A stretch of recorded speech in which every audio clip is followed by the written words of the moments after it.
नमस्कार, बहुत स्वागत है आपका एमपी अब तक के इस बुलेटिन में। मैं हूं आपके साथ ऋतु ज्ञानवानी। छिंदवाड़ा में मौसम का मिजाज अचानक से बदला है। मौसम का मिजाज बदला है, तेज बारिश के साथ ही जमकर ओले गिरे हैं। अमरवाड़ा में सड़क पर सफेद चादर बिछी हुई है। किसानों को फसल खराब होने की चिंता सता रही है।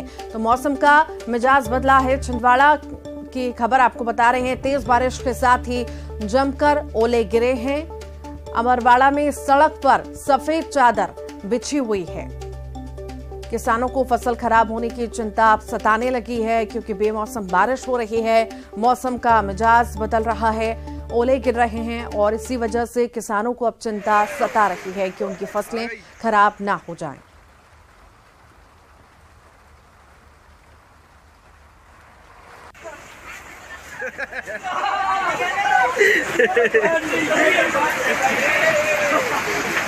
आ गई।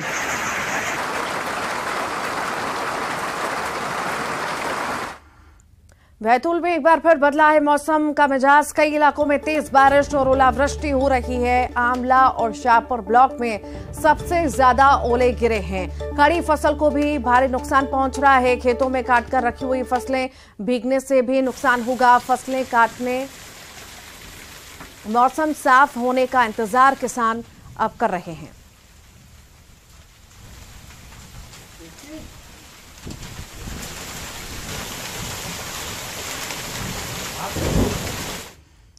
ग्वालियर कलेक्टर ने निजी स्कूल संचालकों, पुस्तक प्रकाशकों और पुस्तक विक्रेताओं की मोनोपोली खत्म करने के लिए सख्त कदम उठाया। कलेक्टर ने धारा 144 का आदेश जारी कर निजी स्कूल संचालकों और कारोबारियों के लिए गाइडलाइन जारी की है। ग्वालियर शहर के निजी स्कूलों के संचालक अब छात्रों और अभिभावकों को किसी खास दुकान से यूनिफॉर्म, जूते, टाई, किताबें, कॉपियां खरीदने के लिए मजबूर नहीं कर पाएंगे। साथ ही अब किताबों के पूरे सेट खरीदने के लिए बाध्य किया जा सकेगा। वहीं सरकारी गाइडलाइंस के अलावा कोर्स में अतिरिक्त किताबें भी नहीं देने की हिदायत दी गई है। 121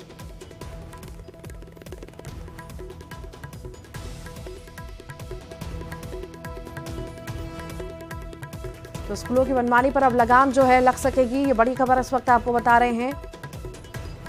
स्कूलों की मनमानी अब नहीं चल पाएगी। किताबों में बदलाव किया गया। स्कूलों की मनमानी जो लगातार होती थी किताबों को लेकर के, अब वो नहीं हो सकेगी। मोनोपोली खत्म होगी।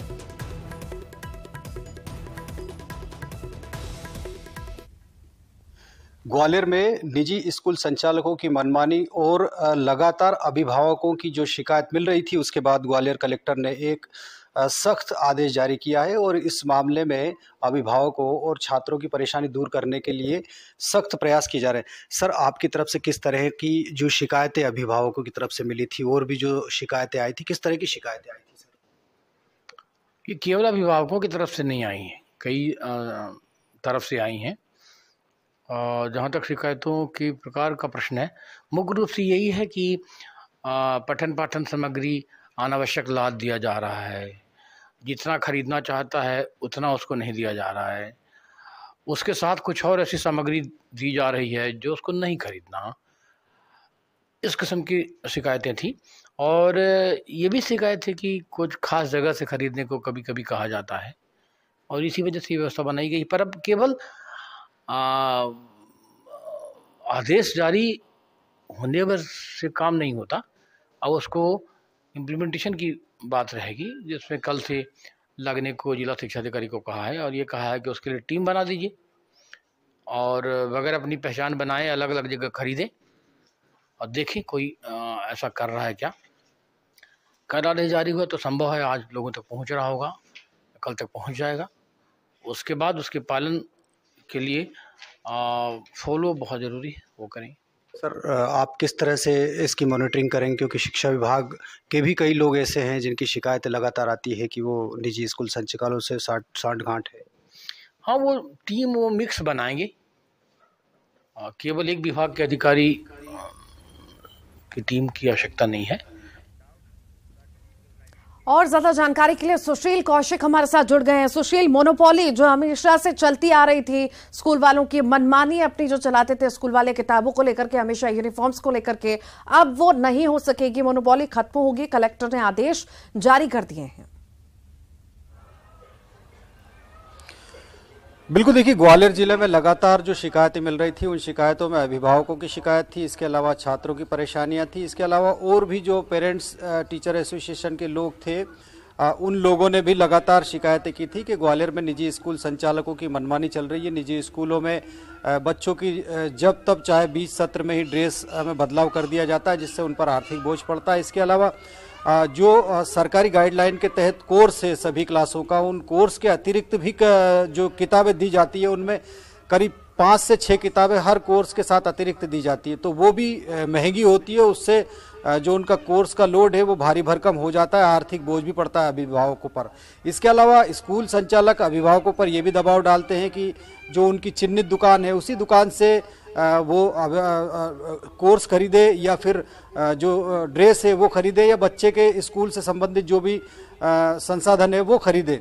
तो इसमें भी स्कूल संचालक और जो कारोबारी है उनकी मिली भगत थी, मोनोपोली थी। बड़ा कमीशन स्कूल संचालक लेते थे और कारोबारी महंगे दामों पर किताब और अन्य संसाधन अभिभावकों को उपलब्ध कराते थे। तो कलेक्टर ने इसको लेकर एक सख्त आदेश जारी किया है। समझा जा सकता है कि धारा 144 के तहत कलेक्टर ने आदेश जारी किया है। धारा 144 के तहत कलेक्टर द्वारा आदेश जारी करना इस बात का संदेश है कि सख्त प्रशासन जो है इसमें रुख अपनाएगा और इसकी मॉनिटरिंग के लिए शिक्षा विभाग को तैनात कर दिया है। कल से सभी स्कूलों तक ये आदेश पहुंच जाएगा। इसके अलावा शिक्षा विभाग की टीम को मॉनिटरिंग की जिम्मेदारी दी है। इसके साथ ही शिक्षा विभाग के अलावा अन्य विभाग के जो अधिकारी कर्मचारी है उनको भी टीमों में शामिल किया जाएगा और निगरानी की जाएगी कि क्या निजी स्कूल संचालक अपनी मनमानी पर उतारू है या फिर जो कारोबारी है, चाहे वो स्टेशनरी के कारोबारी हो जहां स्कूल की किताबें ड्रेस दी जाती है, वहां उनकी मोनोपोली चल रही है, दबाव डाला जाता है। तो ऐसे लोगों की शिकायत मिलने के बाद तत्काल कार्रवाई की जाएगी। और कलेक्टर ने जो धारा 144 के तहत आदेश जारी किया उसका मतलब ये है कि अगर निजी स्कूल संचालक मनमानी से बाज नहीं आएंगे तो उनकी मान्यता रद्द कराने के लिए भी वो सरकार से संबंधित विभाग से जो है अपील करेंगे। तो निश्चित तौर पर इस आदेश से कहीं ना कहीं एक मनोवैज्ञानिक दबाव तो रहेगा कि मोनोपोली जो चल रही है स्कूल संचालकों की और कारोबारियों की, उस पर लगाम लगेगी, जैसा कलेक्टर ने भी कहा। लेकिन आदेश जारी कर देने से भर से सब नहीं होगा, इसकी मॉनिटरिंग करना और मॉनिटरिंग के साथ ईमानदारी से इस पर काम करने के बाद ही अभिभावकों, बच्चों को राहत मिलेगी इस तरह की मोनोपोली से। तो एक बड़ा आदेश है ग्वालियर कलेक्टर की तरफ से। जी ठीक, बहुत बहुत शुक्रिया।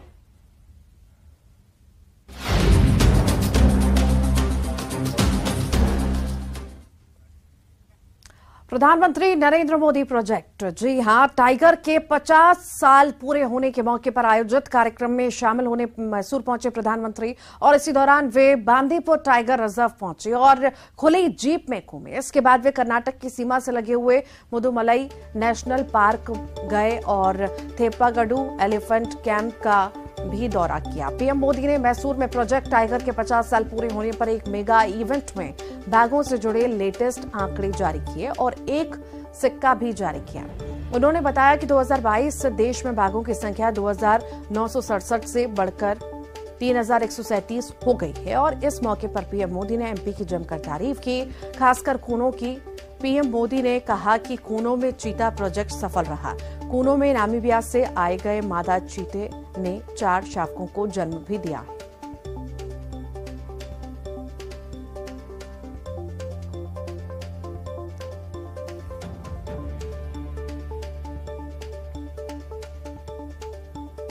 तो 3 तस्वीरें आपको दिखा रहे हैं आज कार्यक्रम की 3 तस्वीरें। एक तस्वीर आप देख सकते हैं एलिफेंट की तस्वीर, दूसरी कैमरा लेकर प्रधानमंत्री नरेंद्र मोदी खुद खड़े हैं और तस्वीरें कैमरा में कैद कर रहे हैं। तीसरी तस्वीर में आप देख रहे हैं किस तरह से एलिफेंट को, हाथी को गन्ना खिलाते हुए नजर आ रहे हैं।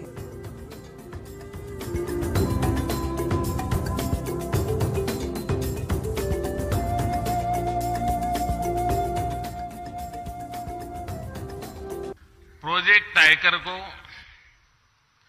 50 वर्ष हो गए हैं। प्रोजेक्ट टाइगर की सफलता भारत के लिए ही नहीं बल्कि पूरे विश्व के लिए गौरव का विषय है। भारत ने टाइगर को न सिर्फ बचाया है बल्कि उसको फलने फूलने का एक बेहतरीन इकोसिस्टम दिया है। जिस समय हमने अपनी आजादी के 75 वर्ष पूरे किए हैं, उसी समय दुनिया की करीब करीब 75% टाइगर पॉपुलेशन भारत में ही है। मध्य प्रदेश में पाई गई 10,000 साल पुरानी रॉक आर्ट्स में टाइगर के चित्र पाए गए हैं। देश में बाघों के सामने आए आंकड़ों पर सीएम शिवराज ने बयान दिया। सीएम ने फिर दोहराया, टाइगर अभी जिंदा है। मध्य प्रदेश में बाघ लगातार बढ़ रहे हैं। देश में बाघों की संख्या बढ़ना खुशी की बात है। ये बयान सीएम शिवराज ने दिया। धरती केवल मनुष्यों के लिए ही नहीं, प्राणियों के लिए भी है। जियो और जीने दो का सिद्धांत सिर्फ इंसानों ही नहीं, पशुओं के लिए भी बाघों के संरक्षण के लिए मध्य प्रदेश हमेशा आगे रहेगा।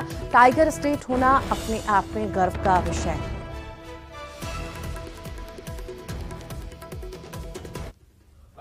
टाइगर मध्य प्रदेश में जिंदे हैं और लगातार बढ़ रहे हैं। देखिए, ये अपने देश की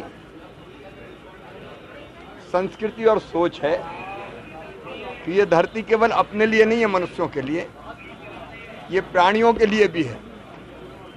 और इसलिए हम कहते हैं प्राणियों में भी सद्भावना हो। जियो और जीने दो तो केवल इंसानों को नहीं, आखिर पशु पक्षियों का भी तो कोई हक है।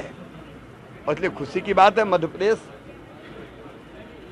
टाइगरों के संरक्षण और संवर्धन में देश में आगे है। हम टाइगर स्टेट के साथ साथ लेपर्ड स्टेट भी है, अब चीता स्टेट भी है, बल्चर स्टेट भी है, घड़ियाल स्टेट भी है। लेकिन टाइगर स्टेट होना अपने आप में गर्व का विषय है और टाइगर के संरक्षण में लगे हुए सभी साथियों को बहुत बहुत बधाई। सीएम शिवराज सिंह चौहान आज जबलपुर के दौरे पर हैं और यहां सीएम ने प्रबुद्धजनों से संवाद किया, जिसमें प्रदेश के विकास पर चर्चा हुई। मानस भवन में कार्यक्रम का आयोजन किया गया था और इस दौरान सीएम शिवराज ने कहा कि एमपी में औसत विकास दर 12% है और एमपी की जीएसडीपी का साइज अब 13.5 लाख करोड़ हो गया है। साथ ही सीएम ने कहा कि अर्थव्यवस्था के मामले में एमपी देश के टॉप 10 राज्यों की सूची में शामिल हो गया है। सीएम शिवराज ने कहा कि एमपी में लगातार विकास के काम हो रहे हैं और हमारा लक्ष्य आत्मनिर्भर मध्य प्रदेश है।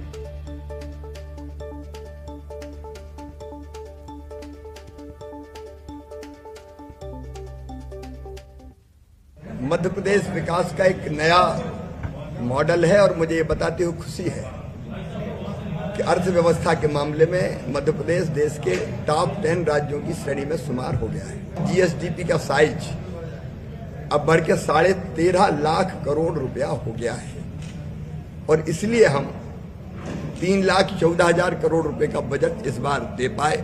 और ये जो कृषि से लेके इंफ्रा तक के क्षेत्र में जो तेज गति से विकास हुआ उसका ये परिणाम है। आत्मनिर्भर मध्य प्रदेश हमारा संकल्प है। उसके 4 मुख्य आयाम हैं: इंफ्रास्ट्रक्चर, शिक्षा और स्वास्थ्य, गुड गवर्नेंस और अर्थव्यवस्था और रोजगार। तो इन चारों पिलर पर मध्य प्रदेश को हम तेजी से आगे ले जाने का प्रयास कर रहे हैं। मध्य प्रदेश में विधानसभा चुनाव का काउंटडाउन शुरू हो चुका है, लिहाजा बीजेपी और कांग्रेस दोनों ही दल पूरे दमखम के साथ चुनावी तैयारी में जुट गए हैं। कांग्रेस के लिए सबसे ज्यादा महत्वपूर्ण है अपने कार्यकर्ताओं को एकजुट कर जमीनी स्तर पर पार्टी को मजबूती देना।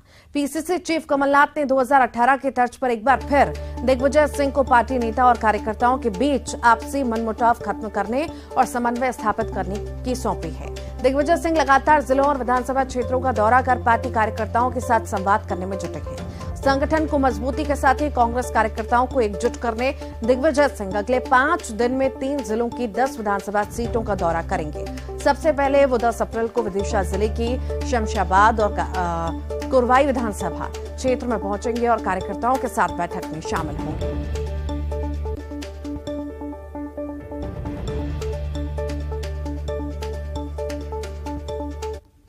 तक आदरणीय दिग्विजय सिंह जी के बुंदेलखंड दौरे की बात है तो दिग्विजय सिंह जी एक ऐसे नेता हैं, सिर्फ बुंदेलखंड ही नहीं, प्रदेश के हर जिले में, ब्लॉक में, ग्राम में दिग्विजय सिंह जी का वहाँ के प्रमुख लोगों से, आम लोगों से सीधा संवाद है।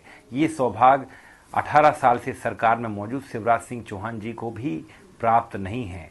और जहाँ तक भाजपा उनके बारे में दुष्प्रचार फैलाती है, उनको आप क्या कहती हैं? कमलनाथ जी ने दिग्विजय सिंह जी को जवाबदारी दी है कि वो मध्य प्रदेश की विधानसभा क्षेत्रों में घूमे, रूटों को मनाएं।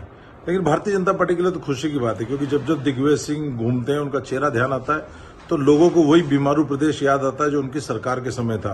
किस प्रकार से अंधकार वाला प्रदेश था कि जहां लाइट के पते नहीं थे, लालटेन युग याद आता है। वही सड़कें याद आती जहां सड़कें कम, गड्ढे ज्यादा होते थे। वही उनके बयान याद आते हैं जिसमें वो व्यापारियों को चोर कहते थे, चुनाव मैनेजमेंट से जीते जाते कहते थे, किसी की जरूरत नहीं। खंडवा के ओंकारेश्वर में बांध से पानी छोड़े जाने के कारण नर्मदा नदी में फंसे 15 से ज्यादा श्रद्धालुओं का रेस्क्यू कर लिया गया। ये सभी नदी में नहाने उतरे थे, लेकिन पानी बढ़ने और तेज बहाव देखकर घबरा गए। घटना की जानकारी मिलते ही मौके पर पहुंची गोताखोरों की टीम ने सभी लोगों को सुरक्षित बाहर निकाल दिया। बांध का टरबाइन चलाकर बिना सूचना के पानी छोड़ा गया था, जिसकी वजह से ये लोग पानी में फंस गए थे। खंडवा में ओंकारेश्वर बांध से अचानक पानी छोड़े जाने के बाद वहां नर्मदा स्नान करने के लिए पहुंचे श्रद्धालु चट्टान में फंस गए। सभी अचानक नदी में बढ़ते पानी को देखकर घबरा गए और चिल्लाने लगे। तब वहां किनारे पर मौजूद लोगों ने उसे तुरंत इसकी सूचना दी। वहां मौजूद गोताखोरों को इसकी जानकारी दी। इसके बाद नाव के जरिए रेस्क्यू ऑपरेशन शुरू किया गया, जिन्हें एक एक करके सुरक्षित बाहर निकाला गया है।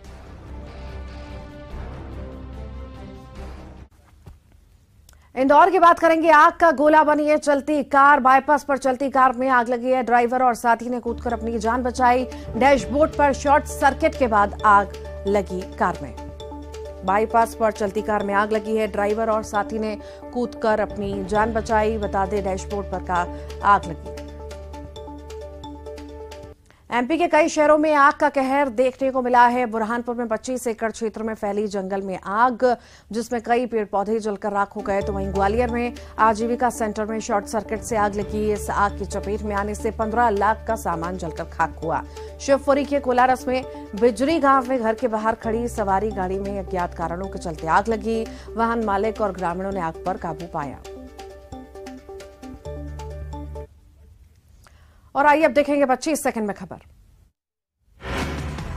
गुना के ऊर्जा मंत्री प्रद्युम्न सिंह तोमर के निशाने पर कमलनाथ और दिग्विजय सिंह बोले, नौजवान का फोटो दिखाकर बुजुर्ग से करा दी शादी। उज्जैन में पति ने की पत्नी की हत्या। दनराते से गर्दन काट कर की हत्या के बाद पति ने खाया जहर। दमोह के आकाशीय बिजली की चपेट में आने से पिता पुत्र की मौत। हादसे में 2 बच्चे 20 जख्मी। पथरिया थाने इलाके की घटना। खंडवा में नर्मदा की लहरों में फंसे कई श्रद्धालु, नाविकों और गोताखोरों ने बचाई लोगों की जान। मुरैना में कोतवाली में चले लात घुसे। 2 पक्षों में हुई मारपीट। मकान की तराई को लेकर हुआ था विवाद। भोपाल में महिला थाने के सामने महिला पर जानलेवा हमला। महिला के पति ने किया हमला। इंदौर में आग का गोला बनी चलती कार। बाईपास पर चलती कार में लगी आग। बुरहानपुर में अतिक्रमणकारियों के खिलाफ प्रशासन सख्त। पानखेड़ा का अतिक्रमण पुलिस प्रशासन ने हटाया। बैतूल में एक बार फिर बदला मौसम का मिजाज। कई इलाकों में तेज बारिश और ओलावृष्टि। छिंदवाड़ा में अचानक बदला मौसम का मिजाज। तेज बारिश के साथ जमकर गिरे ओले। देवास में जानवर को बचाने में पलटी बस। 15 यात्रियों के घायल होने की सूचना। जबलपुर से इंदौर जा रही थी बस। भिंड में 2 पक्षों में विवाद के बाद फायरिंग का सीसीटीवी आया सामने। और इसी के साथ ही एमपी अब तक के बुलेटिन में इतना ही।